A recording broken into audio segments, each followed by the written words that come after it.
Responda rápido, sim ou não. Cada brasileiro teve que escolher. A contagem dos votos foi rápida. Vitória do não. Mas quem venceu?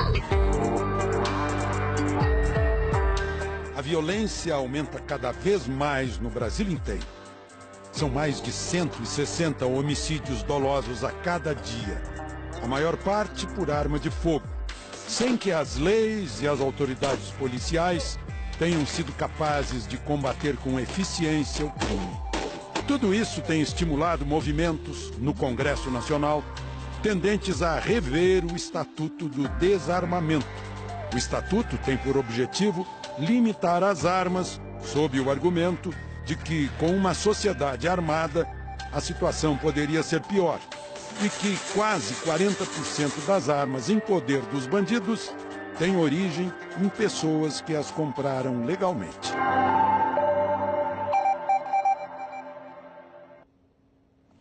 Para debater esse assunto bem atual, estão aqui no estúdio o Benedito Gomes Barbosa Júnior, conhecido como Benê Barbosa, pesquisador em segurança pública e presidente da ONG Movimento Viva Brasil, e o Felipe Angeli, que é gerente do Sou da Paz. Bom, eu vou começar pedindo para vocês dois resumirem as suas posições em relação às armas. Benê. Bom, eu, como sempre, sempre fui favorável à modificação da legislação atual, porque é uma legislação que foi muito eficaz em desarmar o cidadão, em impedir praticamente que o cidadão tenha uma arma de fogo para sua defesa. Mas não passou nem perto de impedir que a circulação de armas ilegais continuassem abastecendo a criminalidade. Tanto é, nós estamos vendo essas cenas aí depois de tantos anos de uma legislação que simplesmente não funcionou para controlar a criminalidade. Felipe. Enfim, como representante do Instituto Sou da Paz, nós temos um posicionamento histórico, que vem, enfim, da origem da nossa própria organização. Pelo controle de armas, uma legislação e uma política nacional moderna, eficiente, de controle de armas de fogo, da circulação de armas de fogo. A gente está absolutamente convencido que da correlação positiva entre o aumento da circulação de arma de fogo e o aumento da violência letal, ou seja, do crime contra a vida, dos homicídios. Isso está estabelecido numa série de pesquisas internacionais, também produzidas no Brasil. Há hoje um consenso científico internacional e nacional em relação a essa correlação, que se dá de formas diferentes, porque existem outras variáveis que interferem, claro, mas nossa posição é muito clara no sentido de advogar por uma lei, uma política nacional de controle de arma de fogo rígida, mas moderna, e que possa, obviamente, observar as características da região, do país, da diversidade que o país apresenta, mas de qualquer forma rígida e estrita. Certo. Na abertura do programa eu falei que no Congresso há ideias a respeito de uma revisão do Estatuto do Desarmamento. Um colega nosso está lá no Congresso entre dois deputados. Vamos ouvi-lo. Olá, Alexandre. Olá a todos. Olha, Alexandre, essa proposta de flexibilização do Estatuto do Desarmamento já está pronta para ser discutida e votada aqui no plenário da Câmara dos Deputados. E a gente tem aqui ao lado dois parlamentares, um favorável e outro contrário. Relator, a sua proposta é de flexibilizar, ou seja, você tira a necessidade de quem quer ter a posse da arma de justificar essa posse. Como o senhor avalia isso? O referendo perguntava se você é contra ou a favor da comercialização de arma de fogo. Quem ganhou? Foi o não, ou seja, não se proíbe o comércio da arma de fogo. E o segundo ponto importante, que é também a questão do recadastramento obrigatório e o porte de arma rural, que é importante para o morador do campo. O senhor acredita que essa facilidade do acesso ao armamento pode ser a solução para essa crise na segurança pública? Com certeza não. Mais armas na mão da população vai significar mais mortes causadas por brigas de trânsito, por brigas de vizinho, por brigas de bar, que são brigas que eventualmente não terminariam em morte se não houvesse uma arma, mas com a arma disponível e acessível, terminam em assassinatos. Benê, como é que você responde a isso? Vamos lá. A gente realmente tem um processo aí legislativo que vem desde 2012, quando o PL 3722 foi apresentado pelo deputado Rogério Peninha, ele vem sendo discutido, já teve um substitutivo apresentado pelo deputado Laudivo e agora segue para o plenário. Inclusive nós tivemos hoje com o Rodrigo, Maia, e ele nos afirmou que realmente está preparando um projeto aí, a finalização desse projeto para ser votado. né, para criar exatamente o quê?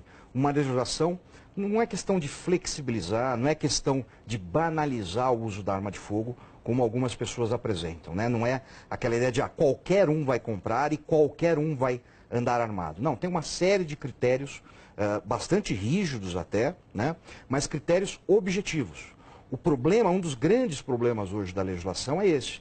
Ela não tem objetividade, ou seja, você passa por todos os critérios, quando chega lá na Polícia Federal, por questão subjetiva, a compra dessa arma, estou falando da compra, só para você ter em casa, é negado para o cidadão. E o segundo ponto, que eu acho que também foi muito pouco discutido quando se apresentou o Estatuto de Desarmamento, foi exatamente a questão da regionalidade. Então eu, em São Paulo, por exemplo, comprando uma pistola para a defesa, eu vou ter o mesmo tratamento que alguém, um ribeirinho que está a 400 quilômetros de Manaus, que precisa de uma espingarda para caça de subsistência. Né? Então, nós temos que diferenciar essas situações. É exatamente esse tipo de propostas que a gente está apresentando. Felipe Souza da Paz está acompanhando esse processo no Congresso? Claro, a gente acompanha historicamente, desde o início, né, da própria aprovação do Estatuto do Desarmamento, são processos que o Souza da Paz esteve envolvido desde o início. Queria comentar, enfim, em relação àquilo que o deputado Alberto Fraga coloca. De fato, hoje houve o referendo, acho que tem muita desinformação em relação a isso. O referendo? Foi 65%? Foi 64%, salvo engano. Favorável à manutenção da comercialização das armas de fogo, né? Muito se fala, o referendo, ele reprovou o Estatuto do Desarmamento, na verdade não foi isso que aconteceu. O referendo estava sobre um único artigo, que era a proibição do comércio, e de fato, 64% da população, majoritariamente, decidiu pela manutenção do comércio de armas de fogo, que está mantido. Entre dados da Polícia Federal, entre 2011 e 2015, se tem um aumento de 140% no número de licenças pessoais para o cidadão comum. Para comprar. Exato, compra de arma de fogo. Dados do Exército, mesmo período, 2011 e 2015, um aumento de 30% na venda de armas de fogo. A arma de fogo continua sendo vendida no Brasil, existem regras, de fato. Em relação à questão do caçador de subsistência, o Benedito mencionou, o próprio Estatuto prevê, na verdade, regras diferentes. Óbvio que esse tipo de... O Brasil é um país extremamente diverso. E, obviamente, que existem situações que, claro, não devem ser vistas da mesma forma. Uma pessoa armada em São Paulo é diferente de uma pessoa armada no interior. Enfim, claro que isso pode ser debatido. Nenhuma legislação ela é monolítica, nem pode ser.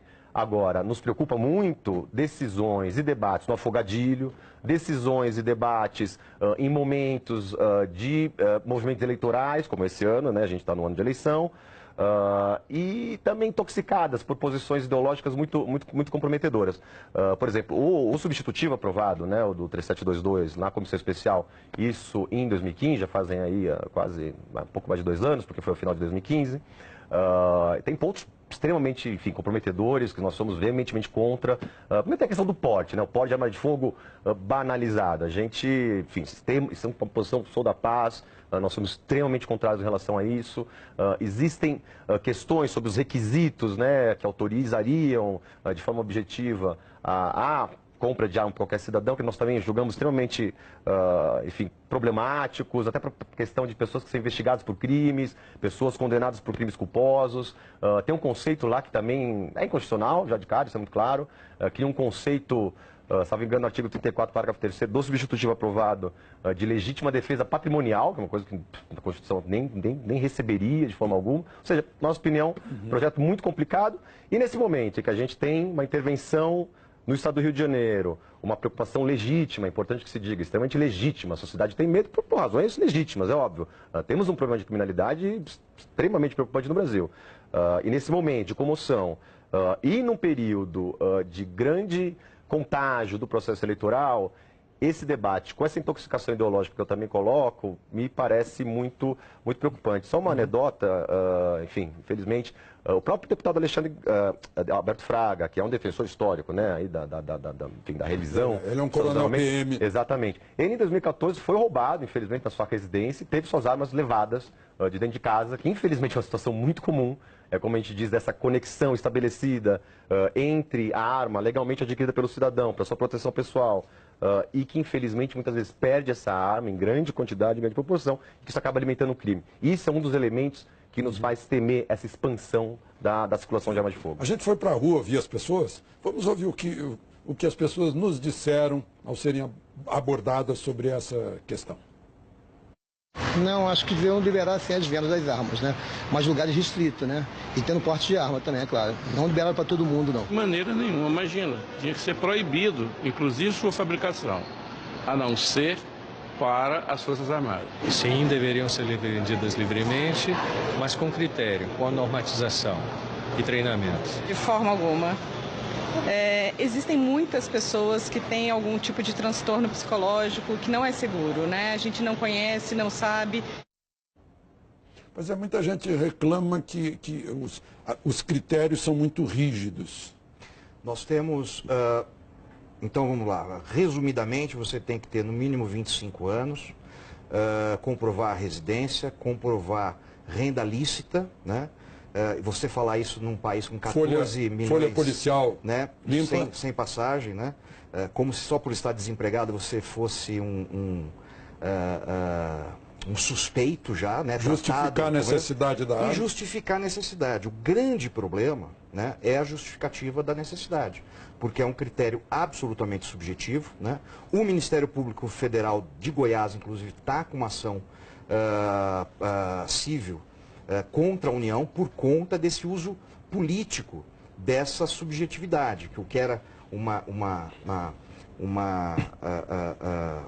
acabou virando uma arbitrariedade na mão de muitos delegados da Polícia Federal que estão negando sem qualquer critério, né? E lembrando de novo...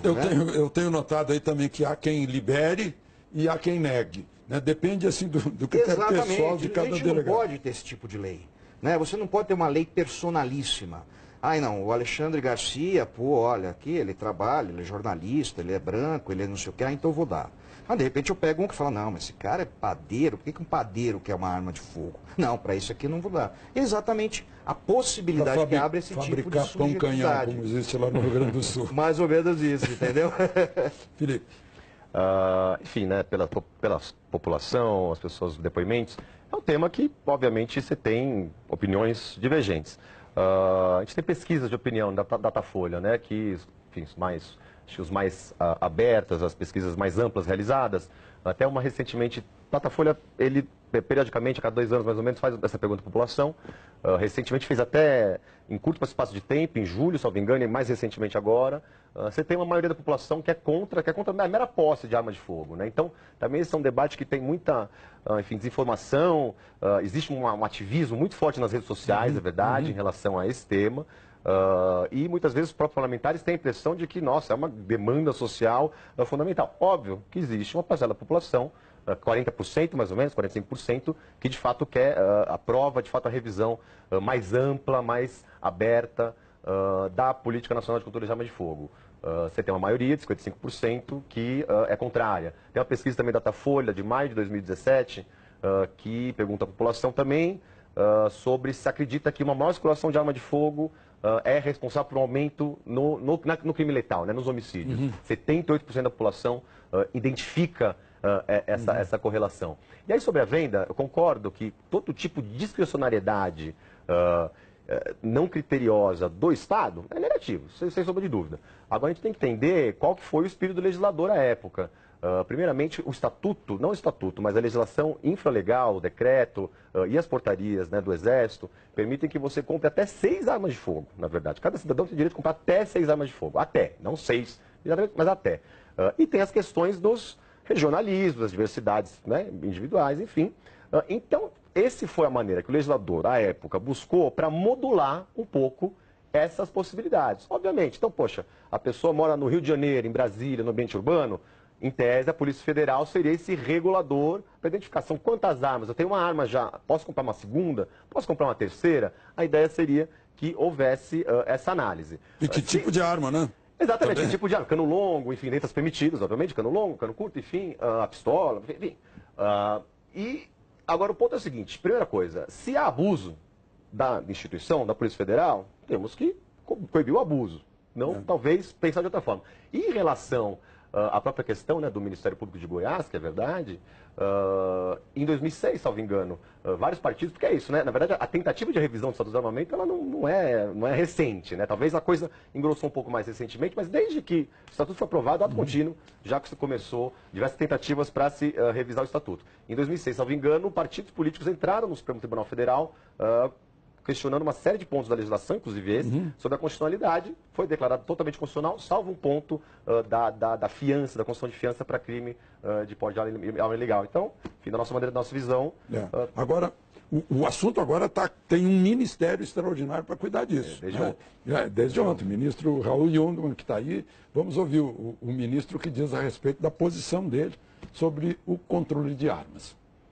Eu não posso negar que eu sempre fui um defensor, tá certo, do controle de armas. Quer dizer, a minha posição histórica, e eu permaneço com ela, de que a arma, de fato, é algo que tem que ser muito controlada, muito regulada, até porque acho que mais armas não significa, sem sombra de dúvida, mais segurança ou mais paz.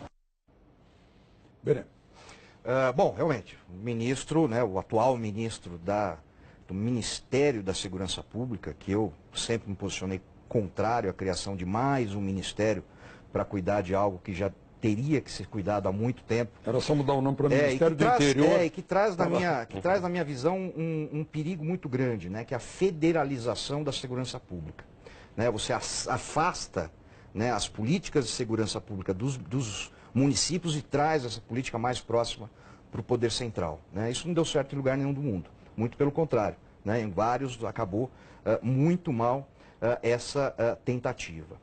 O grande problema hoje, voltando ao nosso assunto, né? É tratar isso, né, como simplesmente uma questão de resolver a segurança pública. Não, ninguém está dizendo isso. Né? Eu costumo sempre fazer uma analogia, quando está frio e você coloca uma blusa, você não quer acabar com o inverno. Você quer se proteger desse frio. Né? Então, quando eu compro uma arma de fogo, quando um cidadão deseja comprar uma arma de fogo, ele não quer acabar com a criminalidade. Ele sabe que ele não vai acabar com a criminalidade. Ele vai estar se protegendo dessa criminalidade. Então, a melhor campanha de desarmamento que o governo podia fazer, né, e a única admissível, né, é exatamente proporcionar o mínimo de segurança. O cidadão que busca comprar uma arma, na maioria absoluta das vezes, é exatamente porque ele se sente inseguro. E quando diz, olha, você não pode ter, não deve comprar uma arma porque essa arma vai ser roubada, opa, então o próprio governo está dizendo que não pode me proteger, que não vai me proteger, e eu não quero que eu tenha essa arma porque pode ser roubada. Então também não vou ter celular, também não vou ter carro, porque tudo isso também pode ser usado, roubado e usado por criminosos. Felipe. Bom, de fato, o hoje ministro, Raul Jungmann, é de fato um defensor histórico aí do controle de armas, esteve envolvido também desde o início desse processo, lá em 2002, 2003, até quando era deputado, né, antes de entrar para o Ministério, lançou uma frente parlamentar de controle de armas no Congresso Nacional, na Câmara dos Deputados. Enfim, em relação ao nosso tema, justamente, embora o Benê tenha, né, apresentado a opinião dele dessa forma, não é exatamente assim que muitas pessoas colocam a questão. Né? O debate se dá muito em vamos resolver a criminalidade com o aumento de armas de fogo, um hipotético efeito dissuasório de que se o criminoso soubesse que as pessoas estariam armadas, isso teria um efeito benéfico, enfim, na criminalidade. Disse que deixa o bandido com mais conforto, saber que não há armas na casa. Eu acho interessante esse tema. A gente, infelizmente, temos um problema grave, um crime cada vez mais comum, que são aqueles assaltos a carros fortes, a transportadoras de valores e tal, né? Crimes que têm aumentado muito, infelizmente, e tal. O bandido tem certeza que aquele alvo, aquela vítima, está armada até os dentes, inclusive com carro forte, blindado, fortes, estruturas fortificadas, que é onde estão esses cofres, enfim. Não me parece que eles estarem armados os impedem de fazer as suas ações. A gente vai passar para o próximo bloco, com as perguntas que mandaram pelo Twitter para a gente, e com uma grande pergunta, né? Até onde vai o direito de legítima defesa? Logo depois dos comerciais.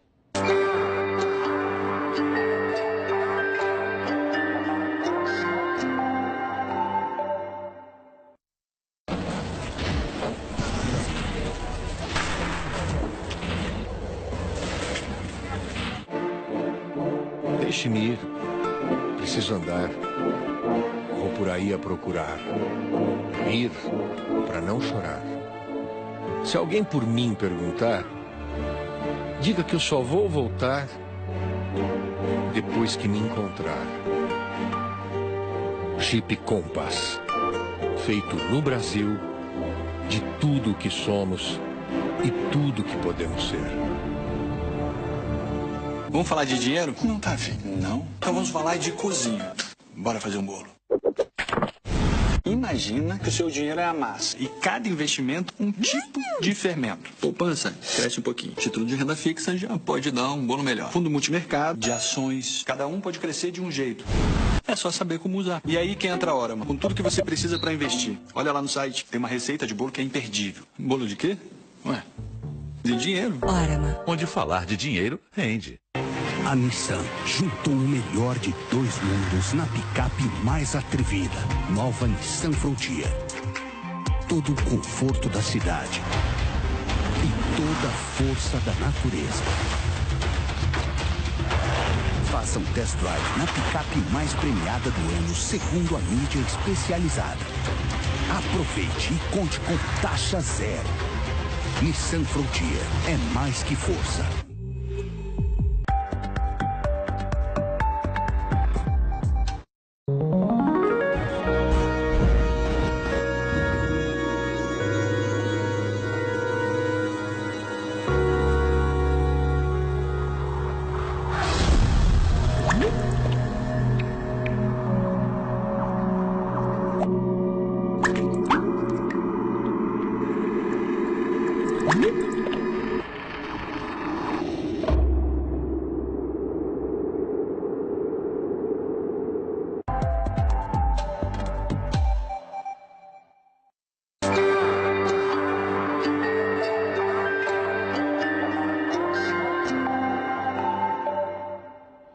Voltamos a discutir armas num país com tanta violência. Recebemos muita pergunta pelo Twitter. Infelizmente, tivemos que fazer uma espécie de sorteio, né, porque o nosso tempo vai se esgotando. Vamos ver a pergunta do Matheus. Em um país com taxas altíssimas de homicídios, é viável criminalizar o direito de defesa? Então, essa questão, então, do direito de defesa. Bom, o direito de defesa é um direito natural, é um direito inalienável, né? Ninguém pode ser contra você se defender, defender sua vida, defender... Até nas escrituras. Exatamente, né? Desde que o mundo é mundo, né? E a grande discussão é o quê? Né? Qual é o instrumento eficaz para exercer a legítima defesa?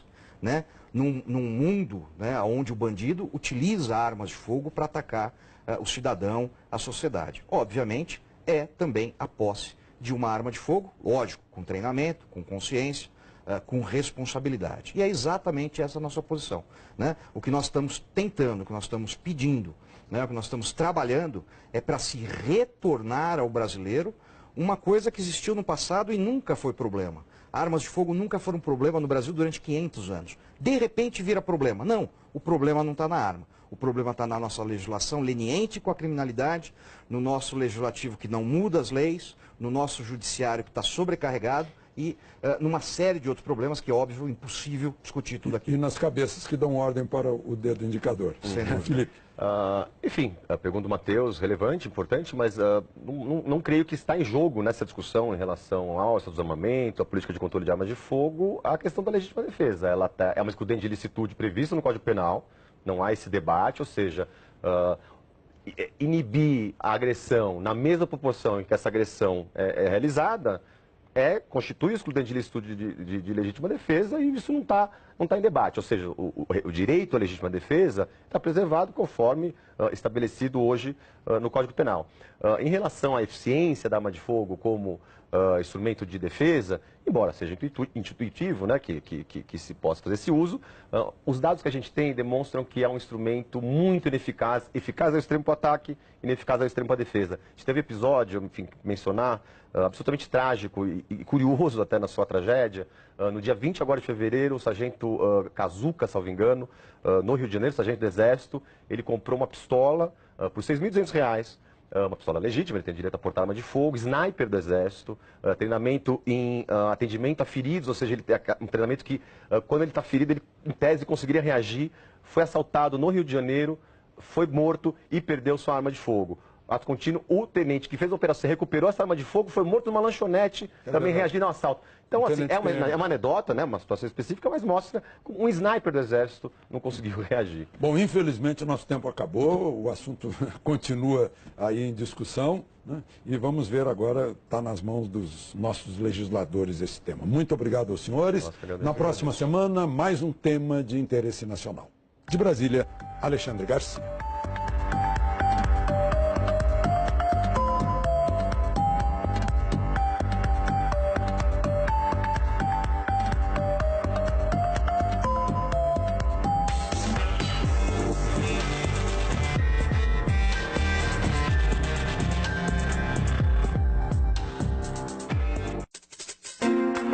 Globo News, Alexandre Garcia. Apoio Lexus, o extraordinário espera por você. Faça um test drive.